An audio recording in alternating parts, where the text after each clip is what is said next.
কুমড়ো চিংড়ি বানানোর জন্য আমি সামান্য একটু পরিমাণ মতো তেল দিয়ে দিচ্ছি। কুমড়ো চিংড়ি বানানোর জন্য আমি একটা শুকনো লঙ্কা দিয়ে দিচ্ছি, আর দিয়ে দিচ্ছি একটা গোটা তেজপাতা। লঙ্কাটা ভাজা হয়ে গেছে, এবার আমি একটুখানি গোটা জিরে আমি দিয়ে দিচ্ছি, আর একটুখানি পাঁচফোড়ন দিয়ে দিচ্ছি। এখানে আমি একটুখানি পেঁয়াজ কুচিয়ে রেখেছিলাম, ছোট সাইজের একটা পেঁয়াজ নিয়ে ওটা আমি দিয়ে দিচ্ছি। পেঁয়াজটা আমি একটু ভালো করে ভেজে নেব।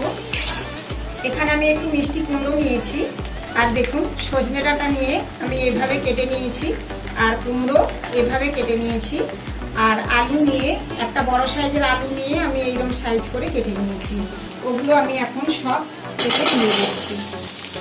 সামান্য একটু হলদি দিয়ে দিচ্ছি, আর সামান্য একটু লবণ দিয়ে দিচ্ছি, আপনারা লবণটা চেখে নেবেন।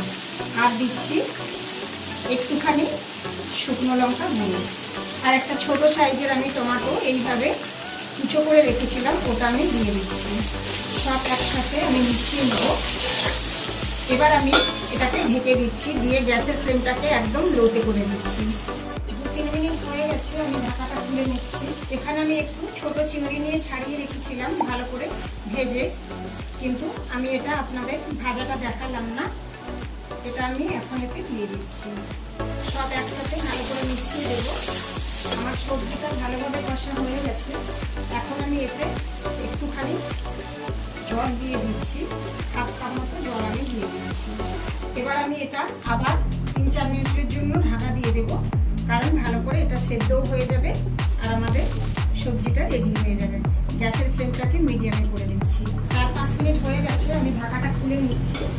আমাদের সবজিগুলো সব সেদ্ধও হয়ে গেছে ভালোভাবে। এবার আমি একটুখানি ধনে পাতা ছড়িয়ে দিচ্ছি। আপনারা চাইলে দেবেন, না দিলে দেওয়ার দরকার নেই। আর একটুখানি আমি গরম মশলা এতে ছড়িয়ে দিচ্ছি। কুমড়ো চিংড়ি একদম আমাদের রেডি হয়ে গেছে।